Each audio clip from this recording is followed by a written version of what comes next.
માં પ્રદૂષણને લઈને કોંગ્રેસે સવાલ ઉઠાવ્યા છે। એક્યુઆઈ 317 થી ઘટીને 145 થતા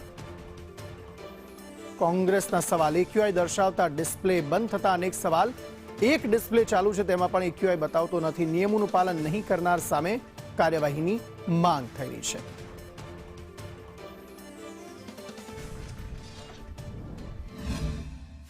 એ રીતે સુરત શહેરમાં એક્યુઆઈનો જે ઇન્ડેક્સ છે દિવસે દિવસે વધી રહ્યો છે અને સમગ્ર ભારતમાં દિલ્હી જેવી પરિસ્થિતિ સુરતની ઊભી થાય એ પ્રકારની પરિસ્થિતિ હાલમાં 25મી નવેમ્બર પછી આ રીતે વધી રહી છે।